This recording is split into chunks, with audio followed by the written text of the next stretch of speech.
The morning of our closing date, I was standing in the kitchen of our rental in a sweater that still smelled like moving boxes, drinking coffee out of the one mug I hadn't packed yet. And I remember thinking, this is it. This is the day everything changes. We'd been saving for 4 years. 4 years of skipping trips, eating in, splitting the difference on everything. Our budget spreadsheet had a tab called The House, and I'd updated it every single Sunday since the spring of 2022. Brendan used to tease me about it. He'd come up behind me on the couch, look over my shoulder at the screen, and say, "Still watching it, huh?" And I'd say, "Someone has to." And he'd kiss the top of my head and go make popcorn, and we'd watch something on TV that neither of us would remember in the morning. That's the version of him I keep coming back to. The Sunday evening version. The one who made popcorn and didn't ask too many questions. His name was Brendan Marsh. We met at a work event in Ottawa. One of those after 5 things in a hotel conference room where everyone holds a drink with 2 hands and no one knows where to look. I was there with a colleague from the policy team. Brendan was there because his firm had done some consulting work for our department, and he was one of those people who's very good at those kinds of rooms. Good at introducing himself. Good at remembering your name. I was not good at those rooms, and I think that's what caught his attention. The fact that I was clearly looking for the exit. "You've checked the door 3 times, he said. "I'm making sure it's still there," I said. He laughed. Not a polite laugh, an actual one. We were together for 3 years before we got engaged. I was 31 when he proposed. November, at a restaurant in the Glebe that we'd been going to since our 2nd month of dating, the kind of place that's so quiet you can hear the person next to you breathe. He'd told the waiter ahead of time. There was no performance, no violins, no crowd, just the 2 of us and a ring he'd picked out with my sister Colleen's help, and me pressing both hands to my face for a long time before I could say anything at all. We got married the following September. A small wedding out near Perth, Ontario. 50 people, an old barn that someone had converted into an event space, fairy lights everywhere because I couldn't help myself. Brendan's friends were loud and warm. My family cried at the vows. His mother, Vivienne, which is not a name I expected to belong to a woman who wore fleece and drove a pickup, squeezed both my hands at the reception and said, "You're exactly who I hoped for." I thought about that a lot later. Exactly who I hoped for. I wonder what she knew and when. We got home from the honeymoon on a Wednesday. Portugal, 10 days. The Alentejo region, because Brendan had been reading about it for years and I'd let him plan the whole thing. It was warm and unhurried, and the wine was cheap and good, and we ate dinner late every night and slept with the windows open. On the last morning, I took a picture of his hands wrapped around a coffee cup on the terrace, and I thought, I want to be someone who takes pictures of ordinary things for the rest of my life. We were scheduled to close on the house that Friday. The house was a semi-detached on a tree-lined street in the west end of Ottawa, the kind of neighborhood where people have those little libraries in their front yards and wave at you on garbage day. 3 bedrooms, a backyard that needed work, original hardwood floors that creaked in a way that would eventually either charm us or drive us insane. We'd put in the offer in July, right before the wedding, and the whole summer had been consumed by mortgage paperwork and home inspectors and the particular stress of loving something before it's actually yours. We were using a joint account for the down payment. That had been Brendan's idea, actually. Easier to track, he'd said. We'd each been transferring money in for 2 years. My portion was $48,000. His was supposed to match it. Thursday evening, the night before closing, I got an email from our mortgage broker. A woman named Fiona, who had the energy of someone who has never once in her life been kept waiting. The email was short, She needed confirmation of the current balance in the joint account before the morning wire. Could I log in and send her a screenshot? I logged in on my laptop, sitting on the bed in our sublet, surrounded by boxes. The balance was $51,240. I stared at it for a while. We should have had somewhere close to $96,000 in that account. I thought I'd made an error. I refreshed the page. I checked the account number against the one in our mortgage documents. Same account. Same number, $51,240. I pulled up the transaction history. Over the previous 11 months, $44,760 had been withdrawn in increments, sometimes $3,000, sometimes $5,000, twice in the same week. The transfers went to an account I didn't recognize.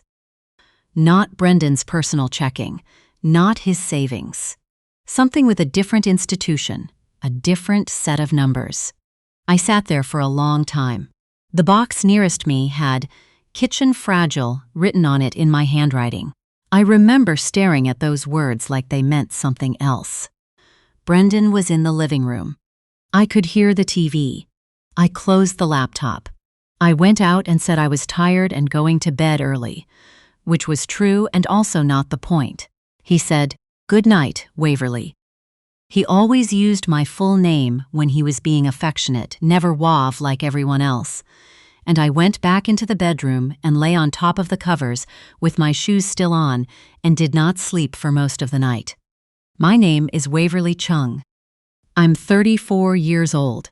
I grew up in Kingston, went to Carleton, spent a decade building a career in public policy and another couple of years building what I genuinely believed was a life with someone I trusted completely. I need to tell you something about the kind of person I am, because it matters for what happened next.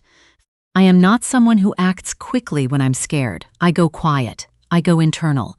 I make lists in my head. I check them again. Some people, when they're blindsided, go loud. I go still. So I did not confront Brendan that night. I did not call Fiona. I did not panic, or I did, but quietly, where no one could see it. What I did was this. I opened the laptop again around 2 in the morning, and I went through every statement I could access, going back as far as the joint account existed. I cross-referenced the withdrawal dates against our calendar. Vacations, work trips, weekends, he'd said. He was golfing with his university friends. I took screenshots of everything. I emailed them to myself from an account I'd made in university and hadn't used since, with a subject line that was just a period. Then I called Fiona first thing in the morning, before Brendan was up, and I told her there'd been an error in the account I'd sent and could she hold on the wire until I confirmed the correct number. She was not pleased. I did not blame her. I told her I needed 48 hours. Then I called my sister. Colleen is 2 years older than me and works in family law in Toronto. I've called her at bad times before, when my dad had his health scare, when a relationship ended badly in my late 20s, and she has a particular way of answering that lets me know she already understands it's serious. She just says, "Okay, tell me," I told her. She was quiet for about 4 seconds, which for Colleen is a long time. "Don't touch anything in that account," she said. "Don't move money, don't close it, don't say anything to him yet. I'm going to send you a name." The name she sent was a family lawyer in Ottawa who had, apparently, dealt with financial misconduct in marriages before, even very new ones. I made an appointment for the following Monday, which meant I had 4 days to live inside a secret I hadn't chosen. I want to explain what those 4 days felt like, because I think people assume that when you discover something like this, you become a different person immediately. Like revelation is also transformation. Like you stop loving someone in the same moment you realize what they've done. That's not how it works. Or at least that's not how it worked for me. I still made coffee in the mornings. I still handed Brendan his mug. I still sat across from him at our little rented table while we figured out what to do about the closing delay. I'd told him Fiona needed more documentation, a plausible enough reason. And I watched him be normal, patient, slightly frustrated, but reasonable. He said, "These things happen," and rubbed the back of my neck, and I nodded and said, "Yeah." He was so good at being normal. That was what kept catching me off guard. Not the betrayal itself, but how fluent he was in the language of someone who hadn't done anything wrong. I went through his things while he was at work. Not all at once. Carefully, a drawer here, a folder there. Nothing moved out of place. I found a paper statement for the account I didn't recognize, tucked inside a folder labeled car insurance. The account was with a credit union in BC. There were regular deposits coming in from somewhere, not huge amounts, but consistent. A few $100s, sometimes more, every few weeks. I photographed the statement. I put everything back. Saturday morning, Brendan suggested we go for brunch, and I went, and I ordered eggs and listened to him talk about a colleague of his who was having renovations done on a place in the Glebe, and I thought about how many meals I'd sat across from him, not knowing the shape of the thing I didn't know. That's a strange feeling. It doesn't have a clean name. Monday came. I told Brendan I had a work thing, a stakeholder meeting that had been rescheduled, nothing interesting. He didn't question it. He kissed me goodbye at the door. The lawyer's name was Genevieve Audette. Her office was on Elgin Street, second floor, above a cafe. She was in her early 50s, I guessed, with short silver hair and reading glasses she kept taking on and off. She asked me to walk her through everything from the beginning. I did. She asked good questions, clear, precise, no drama. When I finished, she set down her pen and looked at me for a moment. "You said the transfers started 11 months ago," she said. "Yes, that's before the wedding." "Yes, and the account they went to. The credit union in BC. Do you know whose name is on it?" I said I didn't. She said she had someone who could find out. She also told me several other things that I sat with for a long time afterward. In Ontario, marital property acquired during the marriage is generally subject to equalization, but the joint account existed before we were legally married, which complicated things. She said this was not unsolvable, but it would take time and documentation and would depend on what we could prove about intent. She used the word intent a few times. It mattered, she said, whether the money had been moved with the knowledge that we were using it for a shared purpose. "He knew," I said. "We talked about that account every week." She nodded. She wrote something down. I left her office and walked down Elgin in the late morning sun and called Colleen and said, "I don't know what to do with the part where I'm still angry at myself." And Colleen said, "You didn't do anything wrong." And I said, "I know. That's not the same as not feeling it." I gave myself until Thursday. I don't know why I chose Thursday. It was arbitrary. But I needed a date to move toward, something to organize the days around. Wednesday night, Brendan made pasta. It was a recipe he'd gotten from his mother, the kind of thing that takes longer than you think it should. Roasted garlic, real Parmesan, fresh pasta from the Italian grocery on Richmond. He made it for the first time on our 6th date. He'd made it probably 30 times since. I could make it myself now. I know exactly how he does it. I sat at the kitchen counter and watched him and thought about how the body can love something the mind has already started letting go of. Thursday morning, I packed a bag, not a dramatic bag, a weekend's worth of things, my laptop, my files. I'd arranged to stay with a friend across town, someone Brendan didn't know well. I waited until he'd had his coffee and was getting ready for work. He was in the bathroom when I said his name. He appeared in the doorway with a toothbrush in his hand. I said, "I know about the credit union account." He didn't say anything for a moment. He was very still. This was new. I hadn't seen him still like that before. Not the easy stillness of someone comfortable. The other kind. Waverly, he said. I've seen the statements, I said. I've seen the transfers. I've talked to a lawyer. He set the toothbrush down on the counter beside him. Slowly. It's not what it looks like, he said. I had known, somehow, that he would say this. I had even practiced my response to it in my head. But when it actually came out of his mouth, I didn't feel angry. I felt something quieter and more final, like a door closing from a great distance. Brendan, I said. There are $44,000 that left our joint account in the last 11 months. The money we saved together for 4 years to buy a house together. I need you to tell me where it went. He looked at me for a long time, and then he sat down on the edge of the bed and he told me. It was debt. That was the short version. Debt that had started before we met. A failed business venture from his late 20s, credit cards, a personal loan he'd been quietly carrying for years and hadn't mentioned because he'd nearly paid it off by the time we got together, and then hadn't. The credit union account was a debt consolidation. He'd been making payments from our joint savings without telling me, because he thought. He actually said this. He thought he could replace the money before the closing date. He'd been waiting for a bonus from work that had been delayed. He'd been sure he could fix it. You were sure you could fix it, I said. He nodded. And when it became clear you couldn't? He didn't answer. I think because the answer was, I kept going anyway, and I would have kept going until the morning we were supposed to sign the papers, and I had no choice. I'm not going to describe the rest of that conversation in detail.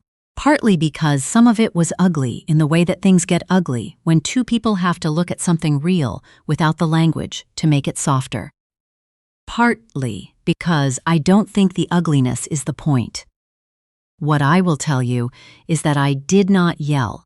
I asked my questions and I listened to his answers, and when I had heard what I needed to hear, I picked up my bag. I'm going to stay somewhere else for a while, I said. He asked where. I said I wasn't going to tell him. He asked if I was coming back. I said I didn't know yet, and that was true. I genuinely didn't know. But I think some part of me already did. The legal part took longer than the emotional part, which surprised me. I thought it would be the other way around. Genevieve was good. Patient and specific, never alarmist. We were able to document the full amount withdrawn, trace the transfers, and establish that the money had come from a joint account explicitly designated for a shared asset purchase. Brendan, to his credit, didn't contest it. His lawyer sent ours a letter that was, as Genevieve described it, cooperative in tone. I think he understood the position he was in. I recovered most of it. Not all the legal costs came out of the settlement, and debt recovery is never a perfect equation. But enough to move forward. The house on the tree-lined street fell through. We lost the deal. Not because we couldn't have restructured somehow, but because I didn't want to buy a house that had started as something we built together and finish it as something that happened to me. I needed a clean beginning. I needed to buy the next place with money that was mine alone. Saved for reasons I understood, with no other story underneath it.